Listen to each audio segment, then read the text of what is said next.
you go. I'm not very sure, but are you looking at a PowerPoint presentation? Is that all right? Yes.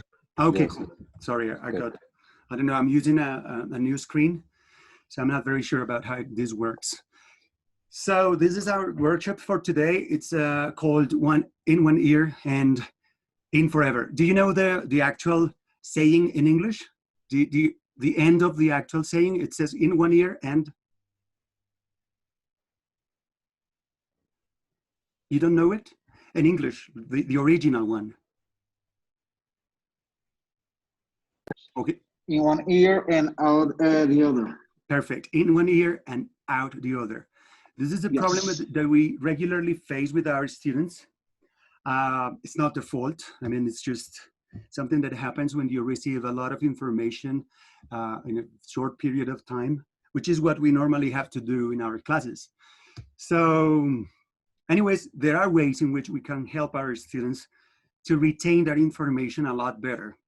I'm very sure that you already know lots of these techniques, or probably some of them, not lots, because it's not easy to apply to all our contexts, this type of techniques, but I'm very sure that you have been applying some of them.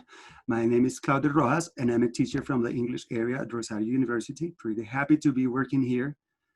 And first of all, we're going to get all things straight. Although we have emphasized the listening aspect of this workshop, I'm very sure that you're going to find other applications for these techniques. You can apply them for any other aspects of the pedagogical process. So anyways, I'm going to ask you about that later. I hope you have some suggestions for these techniques. But first of all, oh, there's one more thing that I would like to point out is that you probably apply some of these techniques already. So I'm not saying that this is anything innovative or that I know something that probably you don't or something like that. It's not like that. It's just that I want to share something that I have tried with my students in my classes and that has worked actually. So I hope it helps you too. This is the first activity that I have for today. You're going to visit my mother's living room. These days, I'm living with my mother after the crisis started. So let's take a look. I need you to really be prepared because I'm going to ask questions. I'm going to be asking questions all the time. So I really need you to pay attention. This here is my mother's living room. So as you can see, it's a regular living room. It's actually quite small. Seems very organized. Sorry? It seems very organized. Oh yeah, it does. My mother is like that. All right, so not me, I'm not like that. So you're going to go on a tour and it's going to be like this. This is usually, or normally we use this technique with a place that we all know. And it should be like a personal place, like a place that you really know very well. So in this case, I need to use a place and I need to give you the tour first. We're going to go in that direction, and I need you to please try to memorize the places that we're going to visit. There are 7 places. They are here, right? Here we go on the tour. This is the first place. This is going to be sofa number 1. This is sofa number 2. This is like the entertainment center. And in the entertainment center, we have the DVD players. I don't know why she's got 2 of them. And then there's a decoder for, I think that's TDT TV. She canceled the cable. Here, we have the TV or laptop. This is the one we use Sunday afternoon to watch movies online, Netflix or some other. Here is the auxiliary chair, which is my mother's favorite. And finally, we have the coffee table right in the center. Okay. Do you think you remembered the places we just visited? Let's see, Jairo, do you think you can tell me what places we visited? Yes, I should mention everything or just... No, well, it will be all right. That would be perfect if you remember all of the places. Yeah, go ahead. No, just for starting, well, there are two sofas. Yeah. Sofa number 1, sofa number 2. The first one with 2 couches and the other one with 3, I think so. I don't remember. And the entertainment place with the TV, DVD, and the laptop and TDT. And the gray chair, your mother's favorite, and the coffee table. That's perfect. That's perfect. Actually, you memorized all of them. Now, we're going to continue with this. We're going to give these places numbers. And of course, I need you to please memorize them. So here we go. We're going to take only 1 minute for this. Again, the place. And here we go with the places with the numbers. Oh, I don't know why that happened. Sorry. That shouldn't have, all right, that's more like it. So here we go. This is going to be number 1. Then we have sofa number 2, which is going to be number 2, the place number 2. Here we have number 3.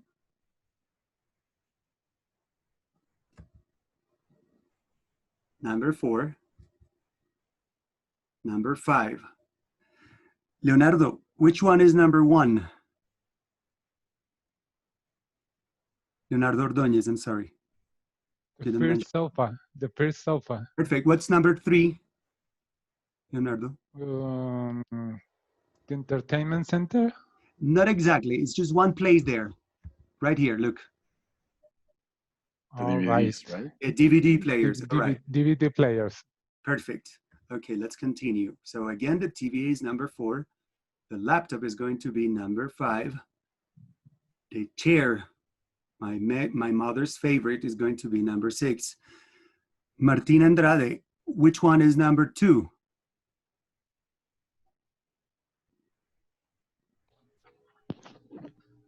Hi. Sorry, I missed it. I only remember a couple which were not number 2. Okay, what's number 5? Which or what numbers do you remember? Remember number 3? Which is what? What they just said, the DVD player, wasn't it? Okay, yeah. What's number 4? Number 6, which was first, like the chair. Right. Number 4, if I'm not wrong, was the couch. No, actually, it is. Yeah. The TV. Yeah, sorry. All right. Perfect. Number 5. And look, just to help you memorize, the sofa number 2 is number 2. And sofa number 1 is number 1. All right? Yeah, okay. Okay, so we're going to continue. Those are the places right here. Number 3, number 4, number 5. Of course, my mother's favorite chair is number 6. And finally, we have number 7, which is the coffee table. Silvia, are you there? Silvia Ramirez? Yes, I am. Hello. Hello, hello. So what's number 2? Sofa number 2. Yeah. What's number 4? The TV. What's number 6? Your mom's favorite coach. Okay, that's perfect. Number 1? Sofa number 1. Very easy, right? Kind of. Not Kind of, super okay. easy. There, I know it's not a place. Actually, when you apply this technique, you need to do it with a place that you know very well, your bedroom, your kitchen, living room, your own living room, etc. So those are the numbers. Perfect. So for each of these numbers, I'm going to show you an image. And please, again, you need to memorize these images perfectly. Everything connected to these images. So here we're going to go again. All right, in number 1, we're going to have a bee. And this bee is a professional golfer. or a pro golfer? So think about that for a second. Try to memorize it. Number one, a B who is a professional pro golfer. Okay, here we go for number two. Oh, sorry. It's a brain. And that brain has the word end right in the center. And there is an end sign, like it's in a competition or something like that, all right? So remember, number one is the B, the professional golfer. That's number one. Number two, the brain in the running competition, well, with the end right in the center and the end sign. Here we go for number three. It's a podium, right? And there's a cup in the first place. Let's see. Camilo Rey, do you remember number one? What image do we have in number one? Pro golfer B. Perfect. What's number three? Sorry, I'm giving it to you. Yeah. All right. Number What is it? The podium. The podium. With All the right. cup. And number two? The brain with the end sign. Yeah, perfect. It's important to remember that the cup is in number one. All right. Okay. So, okay, perfect. So here we go. Podium.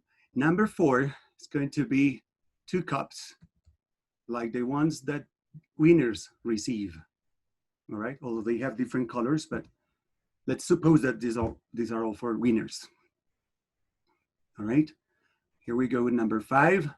There is a guy taking the sun under an umbrella. He's under the umbrella, but he has to stand up at some point in the future. Of course, he's not going to stay there forever. Number six, there's a sign on the edge, and the sign has eyes, right? Which is not very normal. Of course, it's a cartoon, but anyways, imagine a sign with eyes, with actual eyes. So let's see. Francisco Mons, I don't know the rest. I can't read it. Monsalve. Oh, thank you. So what's number two? Would that be the brain with the end word in it? Perfect. What's number one? The professional golf player B. Perfect. What's number four? The cups for the winners. Perfect. Number three? The podium. Yeah. And number five? The one we're looking at. No, wait. The guy under the umbrella. Perfect. We're doing very well. Okay. Number seven, well, try not to remember this one, the sign on the edge with eyes. And here, number seven, the final one. What's he doing to the saw, guys? Filing. Well, that's a file what he has in his hands. Yeah, exactly. He's sharpening the saw. He's sharpening the saw. Very good. Diana Marcela, are you there? Yes, I am. All right. So do me a favor. Hello. So give me number two. Oh, I'm sorry. I don't know. What are you doing? Number two, what I am supposed to do? You just arrived? Sorry? Yeah, I just arrived. Oh, so no, I'm sorry. You need to connect. I'm sorry. I'm going to take another person. It's okay. Okay, thank you. I think I haven't talked to Laura. Laura Victoria, are you there? Yeah, I'm here. I'm sorry. I'm just arrived. Oh, you just arrived. I got confused with the rooms and so on. It's so okay. I'm sorry. It's no problem. It's no problem at all. I totally understand. So, Alfonso, have you been through the whole exercise? No, I have just joined because okay, no problem. I was in a meeting before. Okay, it's okay. So, Jairo, I know you've been here. So, okay, man. Yes. So you're going to help me. What's number two? Number two is the brain with the end banner. With the banner with the Perfect. end. Yeah. What's number four? Number four is the two cups silver and gold. Well, yeah. What's number 1? The B golf player. Perfect. What's number 3? Number 3 is the podium with the cup in the number 1. Yeah. What's number 5? This guy under the umbrella. Yeah. Taking the sun, and he has to go in the future or to move or something like that. Yeah, to stand up. What's Stand up. number 6? The sign with eyes at the edge. Perfect. I'm missing one, but I don't remember which one. Oh, the number 7. The saw, and there is a hand sharpening the saw. Exactly. Perfect. Thank you. So I'm going to go back just for the people. I mean, I'm going to show them very quickly what we've been doing. We selected some places in my mother's living room. There are 7 places. This is for the people who just arrived. So try to do your best. I know it's not going to work with you, but it's all right. So here, the first place, this is number 1, and this is what they are talking about. There is a B, which is a professional golfer. In number 2, there's a brain with the end written right in the middle, and there's an end sign like it's in a running competition. This is what they were memorizing. Number 3 are the DVD players, and there's a podium, and there's a cup right in the first place. Then we have number 4, which is the TV, 2 cups, like the ones that winners receive in competitions. Then we have number 5, which is the laptop. And here there's a guy who is under the umbrella, but we know that he's going to stand up at some point in the future. He can't be there forever. Number 6, we have a sign with eyes, right? And it's standing right on the edge of a cliff. Then finally, we have number 7, which is a coffee table, and someone who is sharpening a saw. All right? So what we did was that I repeated this like just I think a couple of times, and they memorized every one of these images, these places, images with the numbers, and that's it. It took us about 2 minutes, maybe. So now I'm going to project something for you. Just give me a second.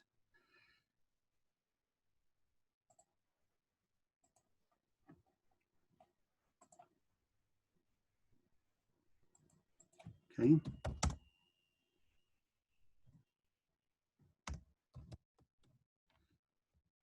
All right. So we're going to watch this video. Oh, I'm sorry, I haven't projected it. Which is connected to the images, of course. Here we go. Please pay a lot of attention to the video, and we're going to find a connection between the images and the video. I know you know this technique, but here we go. If you have any problems to listen or something, please let me know in the chat. Here we go. I remember my grandma's favorite story was about how everything cost 2 cents when she was young. But now, everything constantly got more expensive. And it was all because of the government. These uneducated pigs didn't know how to control prices. And when I was privileged enough to hear the story, her complaining would last for hours and hours. And that's exactly what reactive people do. They always focus on the things that they cannot control. It's not possible that a concept like inflation would exist. And if it did, it's impossible that they wouldn't know about it. On the other hand, proactive people realize, look, even if my complaining were completely objective, it doesn't help me. So I'm going to focus on what I can control. If a proactive person owns a business where he sells a product, instead of focusing on how people these days don't appreciate good products anymore and how the government has horrible regulations, he focuses on how can I improve my product so my customers can't live without it. Do you realize how much responsibility, how much dedication, how much hard work comes along with asking that question? And what do you think our effort minimizing brain is going to pick as default? And that is exactly why most people focus on the things that they cannot control rather than focusing on the things that they can. Habit number 1 is be proactive. Martin Andrade, do you see the connection with the first image and this habit number 1? The first image of the bee, of the pro bee. Yeah. Do you see the connection? Not yet, no. What animal was it? What insect? A bee. A bee. So look at the habit. Bee. And Yeah, the bee was what? The bee was a professional golfer, yeah. You see, be for professional, or in this case, for be proactive. You see? Yeah, okay. Yes. Perfect. Thank you very much. I'm sorry, I took you like, here we go with the next. Now, imagine you're at a funeral, but this one's different from all the funerals you've ever been to. You're standing over the casket and you see yourself. What do you have to say about yourself? This is one of the most powerful questions you could ask. Are you doing the things in your life which are aligned with what you want to be able to say? Do you want to say that you are a good spouse? If that's the case, how does coming home and instantly being negative towards your spouse affect that? Do you want to be remembered as a person who added value to society? If that's the case, are you doing the things that will allow you to say that, or are you scared of failure and choose comfortable mediocrity instead? Almost every one of us will have to readjust how we live when we ask this question. Habit number 2 is begin with the end in mind. Leonardo, do you see the connection with the second picture in our exercise? I don't see it yet. Do you remember what was the image? The image was a brain in competition at the edge of a... Exactly. So it's a brain, right? A brain, yes. It was a brain. And what was written right in the middle of the brain? There was a word. I don't remember. It was the word end. End? Yeah, end. Okay. So okay. I don't have my annotation tool. Why? I should have it. Oh, I'm sorry. Okay. So yeah, can you see the habit? It says begin with the end in mind. So what represents the mind in that case, Leonardo? The brain. The brain. The image of the brain. Exactly. And so do you see the connection now? I understand now. Thank you. All right, here we go. I'm going to play the rest of the video. I just wanted to point out that there is a connection between the images and the video. Now, if I were to ask you, what are the most important things to you? The most common answers I would get would be either your well-being or your relationships, your family, your spouse, your children. You would never ever say organizing papers or watching TV.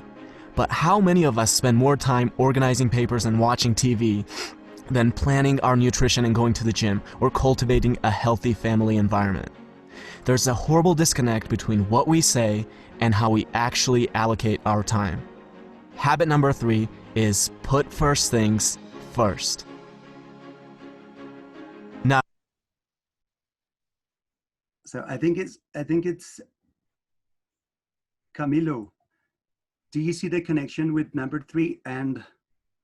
Yeah, it was the podium. The podium. And the podium with the cup on the first place. Yes, in the first place. So you can see, as you can see, habit number 3 is put first things first. Does it have a real connection? Yeah. Thank you, man. Yeah, semantically it does. Yeah, well, well, you have to stretch your imagination. I know, I understand that. We're going a little bit too far, but all right, thanks. Okay. Things first. Now, imagine you're an author, and I'm an author, and we both write interesting books, and we both have access to an audience of about 100,000 people. I read your book, and I love it, so I decide to share it with my audience, and as a result, you now have thousands of people buying your book and reading your ideas. You see this and think, who is this guy? Let me take a look at his book. You start reading my book and think I have ideas that are valuable, so you decide to share it with your audience. And as a result, I now have thousands of people buying my book and reading my ideas. Notice how different this is from my creating a little creepy Amazon account, finding your book and leaving a bad review, hoping that this will deter a few people from buying your book, which will in turn somehow get them to buy my book. Habit number 4 is think win-win. Stop thinking of everything as a zero-sum game. For you to win, another person does not have to lose. Now, habit number 4, think win-win. In the image that we memorized, there were 2 cups, win and win, for 2 cups for the winners. You win and the other person has to win too. So here we go, sorry. Something I want my viewers to do is to subscribe to my channel. But you will never hear me say, well, I worked really hard, guys. I dedicated so many hours to this. Please subscribe. Look, who cares if I worked hard? Who cares if I've spent days creating this video? The real questions are, does it offer value to you? And why should you dedicate your time to subscribing when you could be doing anything else that you want? Habit number 5 is something that I try to use every single day with every interaction that I have and with every comment that I reply to, and it is this: seek first to understand, then to be understood. Now imagine there are 2 people and a tree with 5 apples on it. They're both too short to reach the apples, but if one of them sits on the other's shoulders, he can reach all 5 of the apples. This is called synergy. The whole is greater than the sum of its parts. Now, I'll be the first one to admit that you can't achieve this with everyone, but you should always be looking for opportunities to create synergy. With every synergistic opportunity you create, you can gather many more apples than you otherwise would by yourself. Habit number 6 is synergize. A man has been trying to cut down a tree for hours.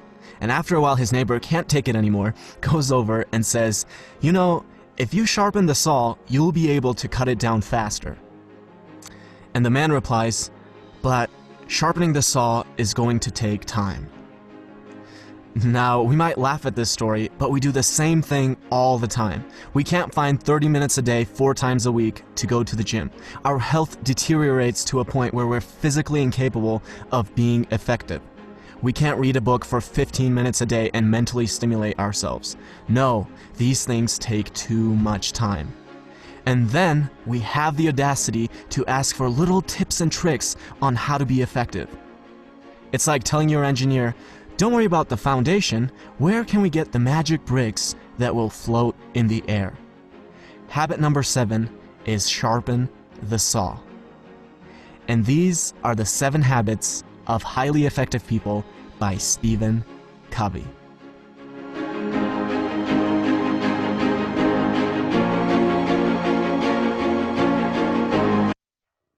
There you go.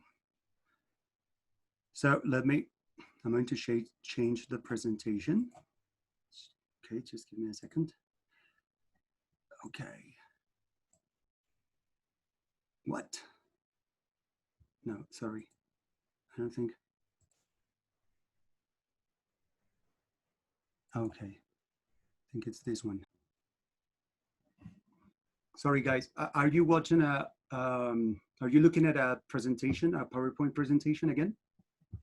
Yeah. Yes. Sorry. Yes. The second screen is going to drive me crazy. So as you can see, habit number 1, be proactive. So I thought of a B that is a pro golfer. Now we know the connection between the habits and the images. Habit number 2, begin with the end in mind. The brain is running a race and look at the end in mind. Here, put first things first. The cup is in the first position in the podium. And that's habit number 3. Habit number 4, think win-win. The 2 trophies show that everyone wins. Think about business, think about any other thing. The idea is that you always think win-win. Well, according to his book, I'm not saying that. Seek first to understand and then to be understood. The man under the umbrella will stand. So as you can see, understand. That's the trigger, right? Understand. Now, this might be the difficult one. Habit number 6 is synergize. Assign balancing on the edge with eyes. Sign for the first part of the word, syn, edge for synergy, and eyes for synergize. I think that one is you do have to stretch your imagination with that one. And number 7, sharpen the saw, which is very literal. Do you guys think that if I ask you about the habits, you would remember? Let's see. I'm going to ask Martin. Do you remember a habit number 4?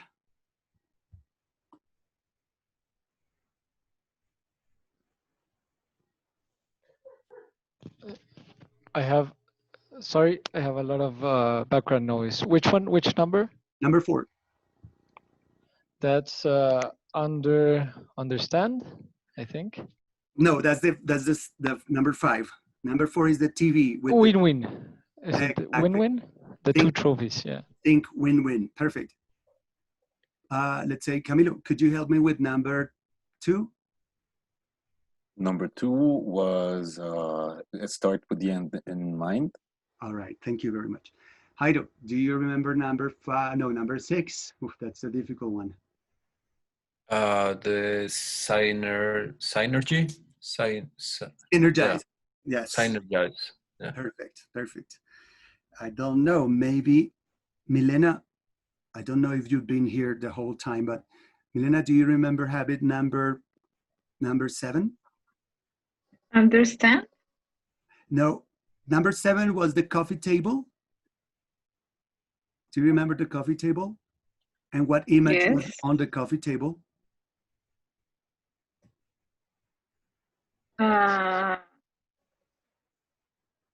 The coffee table was, let me see. It was the Uh, I don't know. It was the saw. I don't remember. It's okay, no problem. I totally get it. Francisco, do you remember number 7? Sharpening the saw. Sharpen the saw. All right, so, and so on. So tell me guys, do you know the name of this technique?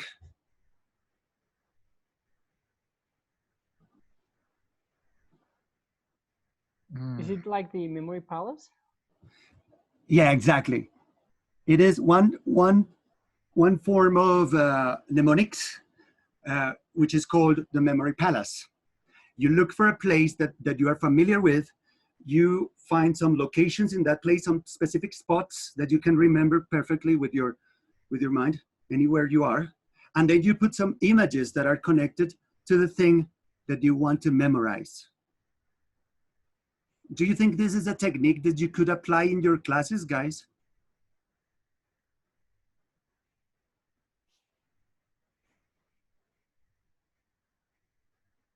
Nobody? Francisco? I think it depends on if you want to get people just memorize something or what is the purpose. Absolutely. So this is for a specific moment in the class. It doesn't mean that you're going to teach anything just by memory palace. Of course not. But for memorizing basic concepts, it is a good idea.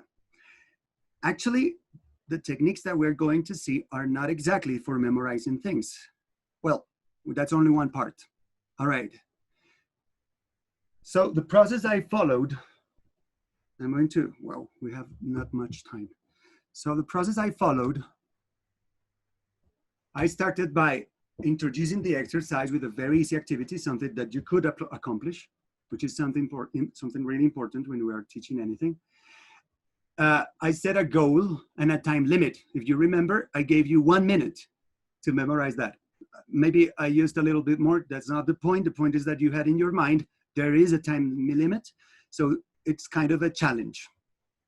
Something's happening in the chat, I'm sorry. For formulas in math, oh, of course, that's very nice. Alfonso thinks it is not useful. All right. What else? I'm a law professional. Okay. We use that for formulas in math. Okay, good. Thank you guys for the comments. Then I help you familiarize yourself with the place, which was going to be our archive or the memory palace. I used repetition all along the process, which is repetition is always useful. Always going from simple to complex. So what I did was I asked you to memorize 2 of them, then I asked you to tell me which ones we had memorized, and then I continued. It was like a cumulative process. And finally, I used images. So in this case, the visuals channel is a lot more effective than any other channel in the brain, as you for sure already know. All right, I know you know this, I already asked this. How many techniques for helping your students retain information do you know? I'm going to divide you into groups only for 3 minutes, and I would like you to tell me how many of these techniques or any other techniques you know, because then I'm going to ask you guys. So please go to the rooms and take 4 minutes to discuss this. Here we go.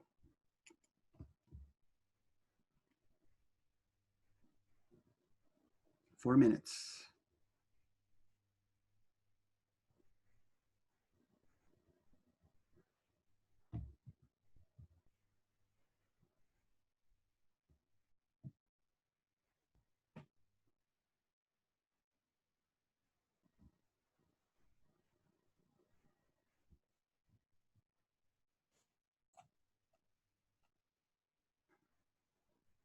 Ana Milena, do you have problems? Or Leonardo, do you have problems to connect?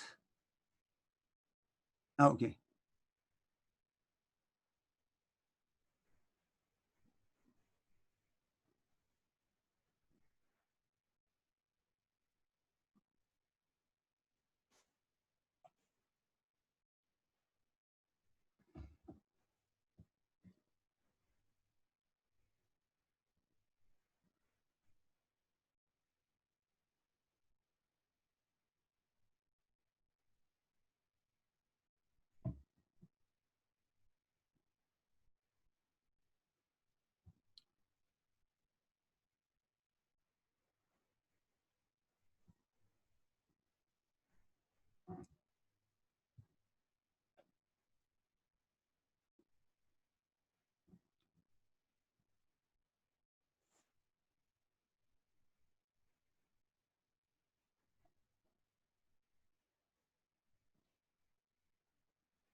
welcome back.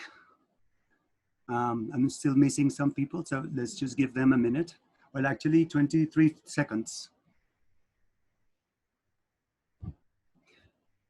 So guys, if you have, sorry, just not 10 seconds. Wait. 3, 2, 1. Okay, now they're back.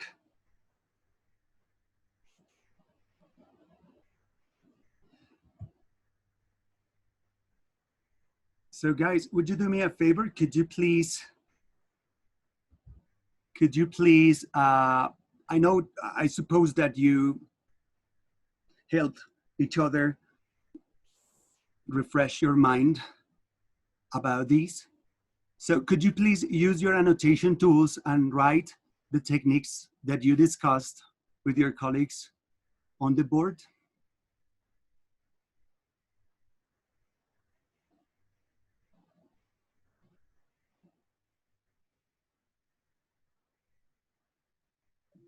In our group, we talk about repetition and also using images or words you can associate to what you're learning. And it's also like learning a new language, or like little kids trying to learn using simple things can help. What do you teach? I'm sorry. Me? Yeah. Economics. Economics, okay. Wow.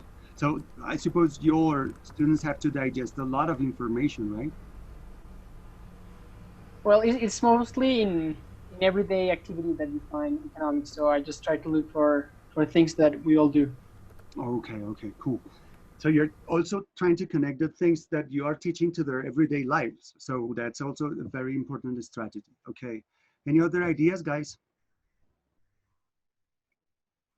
No, actually, I was about to say that I teach exercise prescription programs for physiotherapy students. And of course, I think the best way to teach exercise prescription is actually doing exercise. So I connect a lot the experience of exercise with the adherence of exercise in their own life of the students, and to connect with them. Actually, that sometimes is really hard to get the adherence with patients, and it's really hard with the students. So think about yourself, and then think about your patient and how to adhere patient to the exercise prescription programs. Wow, okay. Thank you. All right, so anyways, here I have some of those. These are the names in English. I don't really know the names in Spanish, which is a shame because, well, you know, everything I teach English, so everything I study is in English. So I don't really know in the Spanish, but maybe you can look for this information yourselves. Retrieval practice, space practice, interleaving, elaboration, generation, reflection, and mnemonic devices. In this case, the first activity that we did was with mnemonic devices, with the memory palace. Do you guys know these techniques, and do you know what they are about? Or maybe an idea? Someone's writing in the chat? No? Okay.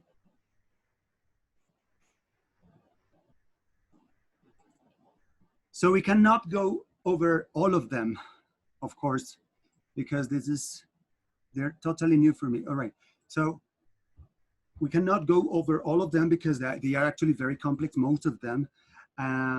But of course, just feel free to take a screenshot. Maybe if you want to do some research later on that would be amazing. Only the last one, all right? But I'm going to show you this. Well, this is the idea that I have. We need to be systematic with the use of these. We need to have a plan and keep a record of when, how, who, and with, who with, etc. We need our students to learn the techniques and apply them properly, of course. Otherwise, they will not work. Imagine this situation. If we have and we know specifically which techniques we're going to teach our students, and we know how to use every technique, we could have our schedule like this.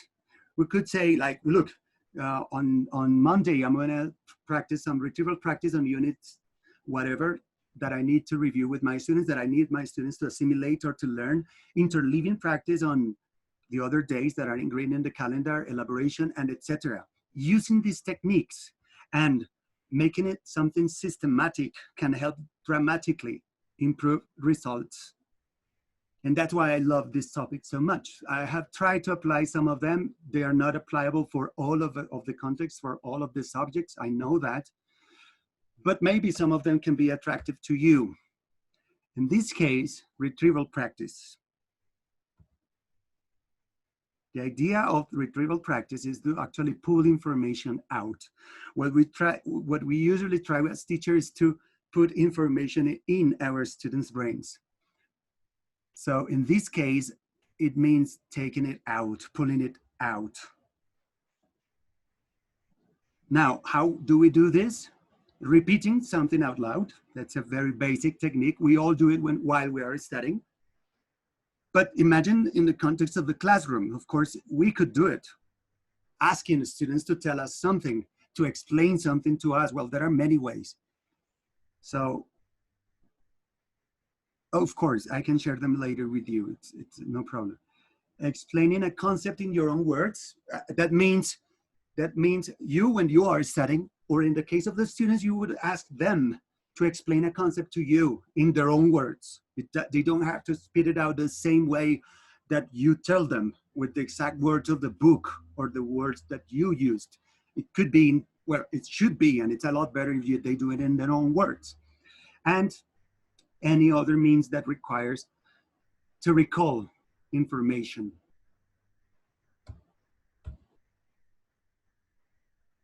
Does this sound familiar to you guys? What techniques do you use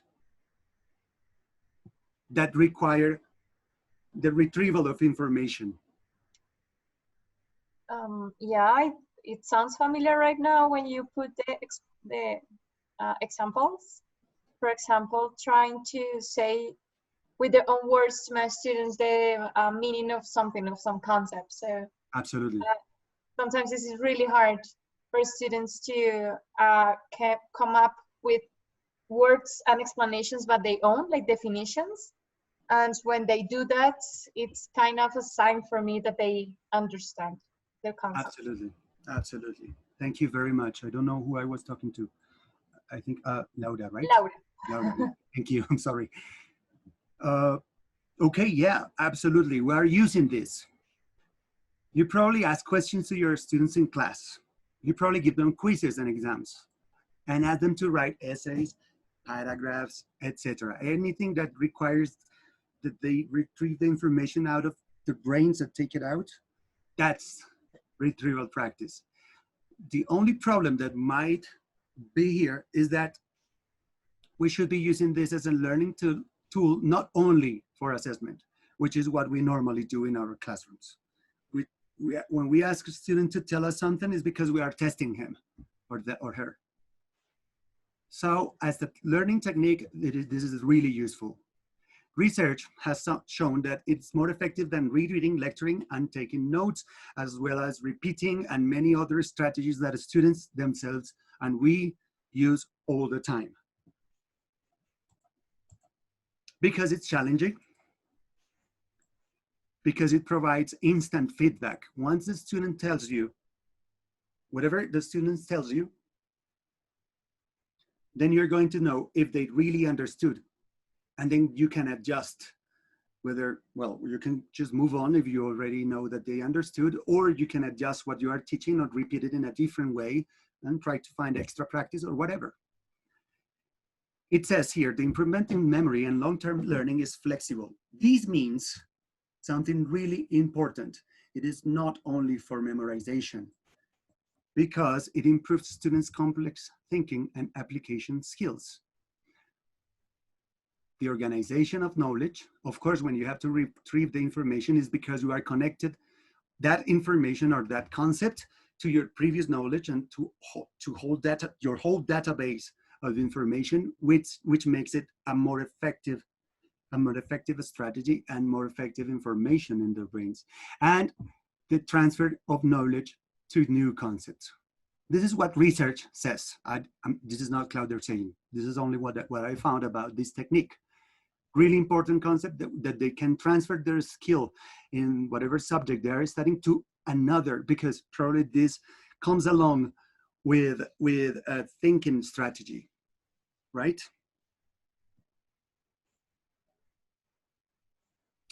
How to implement it? There are many ways among these.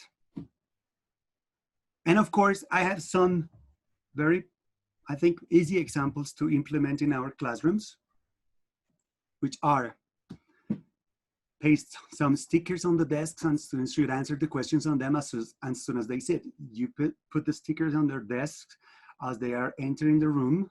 When they sit, they have to answer that question, probably a topic they studied in the lesson before, a week ago, I don't know. Then you can create a blog where students discuss the topics that you ask them to. Of course, you can just propose a topic and then students have to answer in a certain time, amount of time. And then you can discuss the topics with them, help them elaborate, help them just question what they know.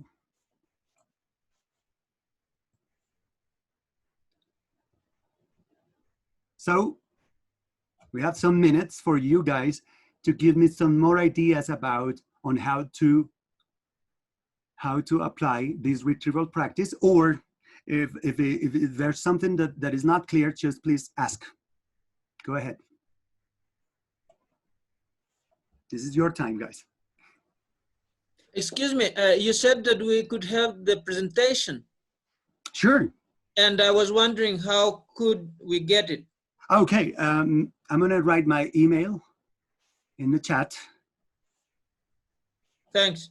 So please write me, and then drop me a line, and then I'll send you the presentation. It's no problem. There's another technique that we couldn't cover. I'm sorry about that. There was not enough time.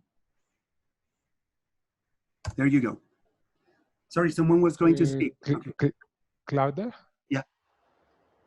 Overall, to recap, I see that the key to remembering the main aspect of a team lies in what I would call differentiated repetition, so to speak. The trick is to return to the core issues over and over again throughout the entire course, but approaching them each time from a different angle. There's no learning without repetition. That's totally true. From a different angle, there are many ways in which we can do it. But yes, basically, I think you have summarized the things pretty well. Yeah, absolutely. Thank you. The forum discussions. Okay, thank you, Alfonso. All right.